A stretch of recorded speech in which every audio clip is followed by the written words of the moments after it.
Taiwan to add $40 billion in defense. Nvidia deal in Taipei finally sealed. TSMC sues former VP over 2 nanometers data. Trump to visit China in April and host Xi Jinping later next year.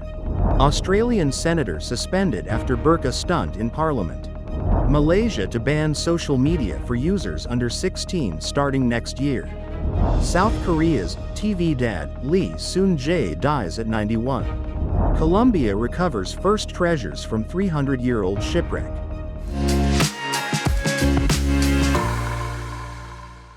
Hello, I'm Wade Lee. Thank you for joining us on FUNDAY News. It is Wednesday, November 26th, National Cake Day, and here are the top stories. And for today's Taiwan's news. Taiwan President Lai Ching-te warned of China's growing military threat in an op-ed for the Washington Post, pledging to boost defense spending. Lai said his government will propose a $40 billion supplemental budget to strengthen major U.S. arms purchases and expand asymmetric capabilities. The U.S. House Foreign Affairs Committee called the move a major step for Taiwan and regional security. Nvidia's decision to base operations in Taipei's Beishi Technology Park has been finalized, though the meeting between Mayor Jiang Wan-an and Nvidia VP Scott Ekman hid key details.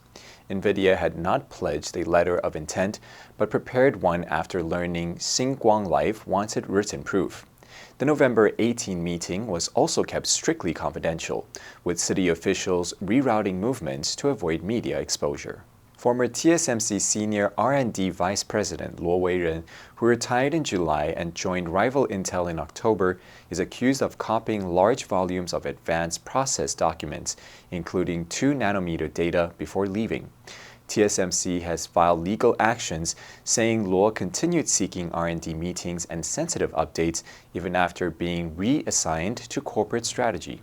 And in global news, President Donald Trump said Monday that he will travel to Beijing in April and host Chinese President Xi Jinping for a state visit later in the year.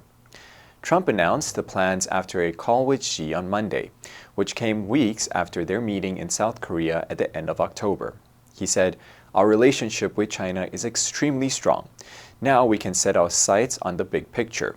To that end, President Xi invited me to visit Beijing in April, which I accepted, and I reciprocated, inviting him for a state visit in the U.S. later in the year."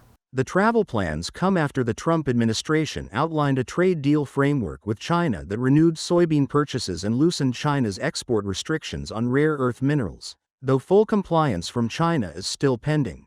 The call focused on the Russia-Ukraine war, fentanyl, and agricultural products like soybeans. Chinese state media said the call centered on Taiwan. Xi told Trump during Monday's call that Taiwan's return to China is an integral part of the post-war international order. While he was in South Korea visiting Xi in October, Trump said he would head to China in April and that Xi would make a trip, sometime after that, to either Florida or Washington, D.C.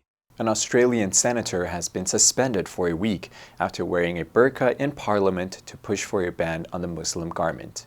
Pauline Hanson was condemned by fellow senators and later formally censored for the stunt on Monday, with one colleague accusing her of blatant racism.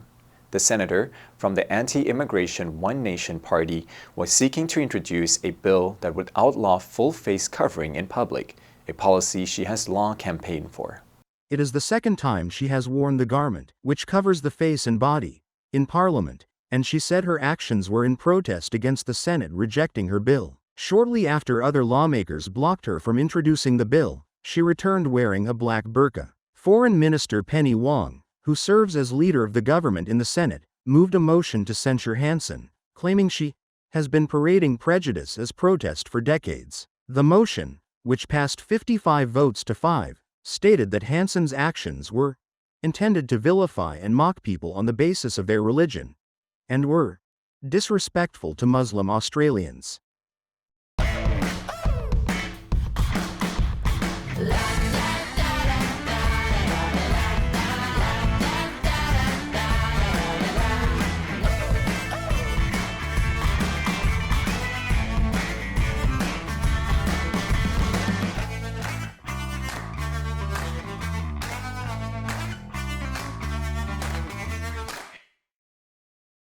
Malaysia plans to ban social media for users under the age of 16 starting next year, joining a growing list of countries choosing to limit access to digital platforms due to concerns about child safety.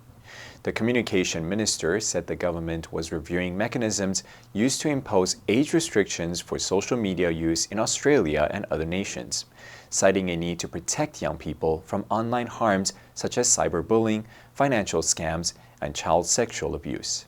The effects of social media on children's health and safety have become a growing global concern, with companies including TikTok, Snapchat, Google and Meta platforms facing lawsuits in the United States over their role in fueling a mental health crisis. In Australia, social media platforms are poised to deactivate accounts registered to users under 16 next month, a move being closely watched by regulators around the world. France, Spain, Italy, Denmark and Greece are also jointly testing a template for an age verification app. Malaysia's neighbor Indonesia said in January that it planned to set a minimum age for social media users, but later issued a less stringent regulation requiring tech platforms to filter negative content and impose stronger age verification measures.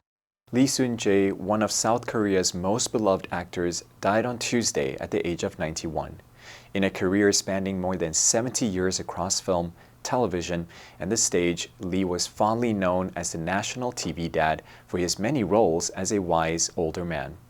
These include two of his best-known performances, as a strict father in the 1991 soap What on Earth is Love, and as a silly but lovable grandpa in the popular sitcom High Kick, which aired from 2006 to 2012. Lee was acting until last year, when he won the grand prize at the KBS Drama Awards for his lead role in the comedy series Dog Knows Everything.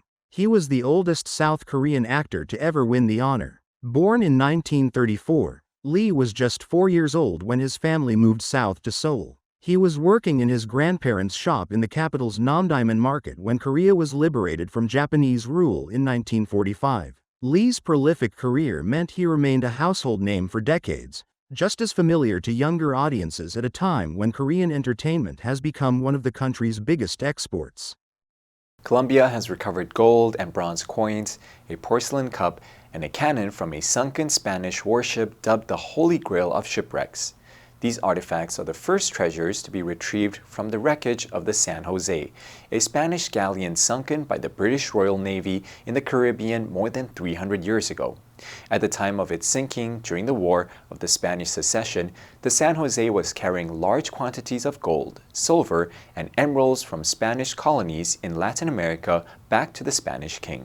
Collectively, those treasures are believed to be worth billions of dollars in today's money, and they are at the center of a heated legal dispute between the Colombian government and a U.S.-based marine salvaging company named Sea Search Armada, SSA. Colombia maintains that it discovered the San Jose in 2015 with help from international scientists, but SSA, formerly known as Glockamora, claims to have found the shipwreck in the early 1980s and has launched a legal battle in the Permanent Court of Arbitration, arguing it is entitled to approximately $10 billion, roughly half the estimated value of the shipwreck's treasure. The answer for yesterday was C, row. The CEO stepped down after a row over company finances. Did you answer correctly? Now let's delve into today's news. Australian senators suspended after Burka stunt in Parliament. Number 1, blatant, 明目张胆的,公然的. He blatant disregard for the rules shocked everyone. Number 2, censor, 正式谴责,责难. The senator faced censor for unethical behavior. Number 3, prejudice, 偏见,成见. Prejudice against immigrants can affect job opportunities. Next, we have a multiple choice question for everyone to practice. Which answer would you choose? You can write your answer in the comment section. The correct answer will be announced tomorrow. The history of cake dates back to ancient times, with the first versions appearing in ancient Greece and Egypt. These early cakes were heavy and flat, typically eaten at the end of a meal with nuts and honey, an earlier form of what later evolved into baklava. The ancient Romans also developed their own version, which was creamier and richer. Like many cultures, they often reserved these cakes for the gods, offering them in temples as a sign of respect and devotion. And that's all for today's FUNDAY News. Be sure to tune into FUNDAY News from Monday to Friday and click the link below to join FUNDAY for free. I'm Wade Lee, your host. I'll see you next time.